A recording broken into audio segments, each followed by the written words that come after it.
And the idea here is to increase transparency after a major antitrust lawsuit. Now, first, you're going to see a big shift in agent commissions. Real estate agents normally charge 5 to 6% commission, and they would split that now with the buyer's agent that is typically paid by those selling the home. Now, under this new rule, buyers and sellers will now have the opportunity to negotiate costs with their respective agents. That means buyers may pay the commission fee to their real estate agents.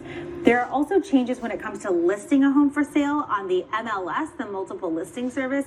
That's that ubiquitous tool that helps real estate professionals share and learn about properties. Agents will no longer be allowed to use the service to offer to pay a commission to agents representing potential. Great day, amazing people. How are you? So if you are a realtor, today is like, today is real talk. So I am doing my first contract of this new life that we live in. I'm doing my first contract. And I don't know what you learned because everybody has learned something different. But I must tell you, I'm rocking my Make a Way or Find a Way, Clark Atlanta University. Peace. Find a way or make a way. Okay. So today, as I stated, is the first day if you are a realtor. Now, I'm a real estate broker, but my parameters and guidelines are still in line with everybody else. We still operate business the same way. But if you are a realtor, today is the first day that you're writing this residential sale contract. And my client is ready to, what's going on, everybody? Welcome, welcome, welcome. So my client is ready to write this contract. And I just wanted to share a couple of tips that if you are a buyer, this is so important that you know. And I've always conducted my business this way. I've always conducted it that compensation wise, because see, we don't get paid as realtors until the deal closes. So as a realtor, you could be driving somebody around all day, every day for weeks and months at a time and not have any compensation. You can't run no business like that. To me, the only disrespected profession, I wouldn't say only, but one of the most disrespected professions that is licensed is a realtor. And I'm like, why? Because you can buy and sell a property without a realtor, truth be told. However, we are licensed to provide advice to help you purchase a home. Why wouldn't you work with someone that's licensed to do that? Do you go to anybody for medical care? No, you go to a doctor. Do you go to a doctor for legal advice? No, you go to an attorney. Do you get stuff? You shouldn't get things done that require a license for electricity. Do you get a plumber to do it? Really? I mean, real talk. So with that being said, as a licensed realtor, I've been a licensed realtor for about 28 years or so, in the business of real estate for over 30. And I love teaching the truth. Okay. I'm one of those brokers, one of those agents. I'm not getting ready to fluff the stuff for you, okay? I'm going to be real with you and talk about it. So as a realtor, I have always made my buyers aware that when we're going out into this community to find you a house, whether we're in Missouri or whether we're in Georgia, because that's where we're licensed at. You can only really conduct business as a licensed person where you're licensed at. So if we're going into Missouri or Georgia to help you find a property, whether it is to buy, to sell. Good afternoon, Big Papa. Whether it is to buy or to sell or to rent, we gonna get us a contract. I don't do anything without a contract, okay? Attorneys don't do anything without a contract. When you go into your physician's office, they're going to make you sign some paperwork to say that if you don't pay this bill, and if there is a bill due after they finish services with you, you're going to pay it. Okay, that's why collection and all that stuff come into play. So as a licensed realtor, I don't conduct business with anyone until we have a contract. So you have your buyer's agency agreement. This is so important that you learn how to understand what you are signing before you sign it. Because in my buyer's agency agreement, Every realtor is different because I don't work for free.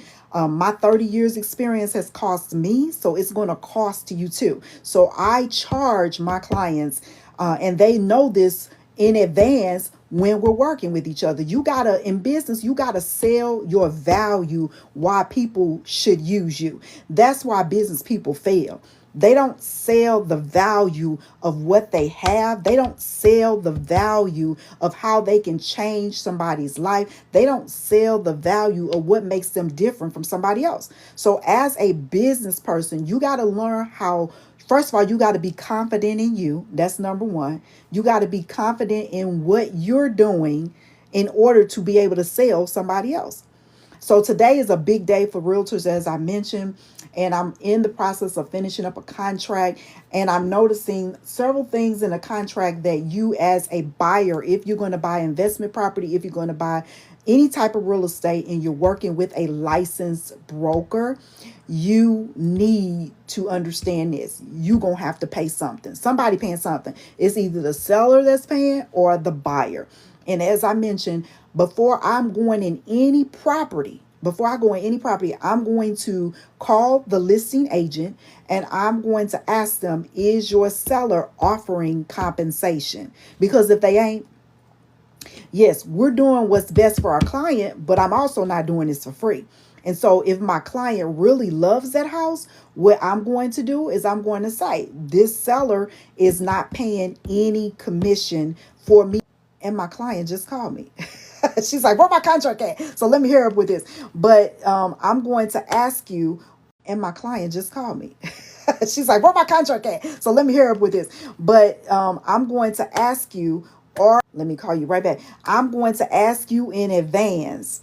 Do you know that this seller is not paying commission? So being that they're not paying commission, you got to pay me. And if you educate your buyers accordingly and appropriately, they wouldn't have no problem with that because they know they're going to pay for something. And so I always make my clients aware in advance that there's a fee to work with me, okay? Because I'm licensed to give you advice. I'm also licensed to do my job. That's the same thing attorneys do. That's the same thing physicians do, electricians, plumbers, and anybody that's licensed in a profession. Okay, so I'm going to make you aware of that. The new contracts, how they're written, and I don't know. Let's see. I'm going to, I don't want to disclose who my client is, but let me just show you here what it is. So, see, I'm going to go over here. Let me see. I think I could turn around. I don't want to. Oh, it's telling me I got to end it. So let me see. I'm trying to, can you call me when you can? I sure can. We do as is. Okay, so let me see. I'm trying to turn it around. I'll flip my camera. Okay, flip my camera. So in the new contracts right here, I'm writing the contract, purchase price. It says purchase price is the total purchase price and to be paid as follows. Okay, so the house that she's interested in is $205,000. It's 1% of the purchase price that I'm asking the seller to credit at closing towards the buyer's closing costs, prepaids, points, and all other fees allowed by the lender. So most lenders, if you're getting an FHA loan, they typically, and it depends. The most that I would typically ask for is about 3% because my goal always is to have my buyer come in with little to no money. However, you shouldn't be buying a house if you ain't got the money. It's just as simple as that. So the commission paid by the seller is 2.5%. So we either can put this on the contract because it's not an MLS anymore, or we can put it on a commission disclosure. All right. So I'm going to put it in here because I want everybody to know what's going on. 2.5%. This agent told me that the seller is paying. So my client, I don't do anything less than 3%. Less than 3%. And yes, we still can go up to the max of 6% in my area. 6% is allowable in my area. So, but I don't charge anything less than 3%. My buyer has to pay for that. Okay. Anything less than 3%, my buyer is going to pay for that. So my buyer at closing will pay me 0.5% on top of this 2.5% of this total amount right here. Okay. So as a buyer, like I said, you got to know what you're getting into because today, August 17th, things change for buyers, for sellers, and for agents. And this is the real deal. 0.5%. So I'll get a total of 3% of this right here. And then 1% is what I'm asking the seller to do. So everything is negotiable. Everything is negotiable. When I'm working with my clients, I let them know everything is negotiable. Even working with your realtor is negotiable. But I'm going to tell you something. If you want my expertise, my services are not negotiable. I am going to charge what I'm going to charge, because a lawyer is going to charge that, a doctor, anybody that is licensed is going to charge you their worth. I know my worth. I've been doing it a long time. So therefore, I'm not going to negotiate what I know I'm great at. Now, I will work with you and help you. I think it's so important because I'm a giver. I just closed on a house the other day and we helped the buyer come in with $5,500. Why? Because I believe in first time home ownership. Did you know that soon to be President Kamala Harris states that she's going to institute a $25,000 credit to first time home buyers? Why is this so amazing? As a realtor, I am so loving that, for the simple reason that as a realtor, that's going to boost our business. It's going to make our business flow so much better if somebody is offering $25,000 for a credit. A credit, that's a lot of money, y'all. A lot of money to become a homeowner. And that is powerful because that's going to flood the market with people being able to purchase a home. But you still got to have that credit score. You still got to have that credit score. It used to be 580 that you can get a loan through FHA. Now they've boosted that. And if somebody has anything different, please let me know, because where I am is 580 and above to get a mortgage. 620 and above to get a mortgage, FHA, conventional, and all that kind of stuff. But it used to be 580. So now that it has changed, that pool of buyers has lessened, especially people of color.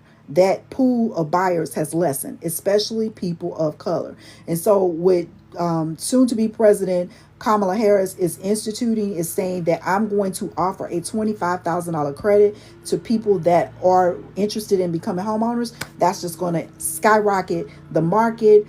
The market, people are asking me, are we going in a recession? Now, I'm not a strategist in that capacity, but I can tell you, I don't think we're in a recession. I don't think we're going towards a recession. Right now, it's an investor's market. Majority of my investors are able to come in, they're able to pay cash and get it done, flipped and sold. Okay. I think we're going to transition off into a seller's market within the next year. Things always are sketchy during a presidential election because you don't know which way it's going to go. But I really can honestly say that I think it probably will transition over into a seller's market. And what happens when it's a seller's market is tons of inventory out there where sellers can become more competitive with the pricing, that you start seeing pricing wars and things of that nature. I'm seeing that right now in my market. This past summer, earlier this year, we would put a contract on a property and the price, it'll start at 200, probably end up at 275,000. And people were offering multiple offers on a property. And that's good for you as a seller, but as a buyer, like this one I'm working right now, it pushes you out the market. It pushes you out the market because you're like, hey, I am trying to get a house, but I can't. And right now is so many corporations that are buying houses in your neighborhood. I know we're working in Georgia. Georgia is one of our licensed states. In Georgia, I mean, I'm not going to name the companies, but it's two major corporations that are buying up all the houses in Georgia. And then what they're doing is turn around and renting them to people. Now, that's not a bad thing because I'm a property manager. I own property. I rent it out. But when you look at it, I'm a realtor too. And on the real estate side, that it is literally lessening the houses that are available for a first time home buyer. That's sick. Okay. That's it. So realtors, stay tuned.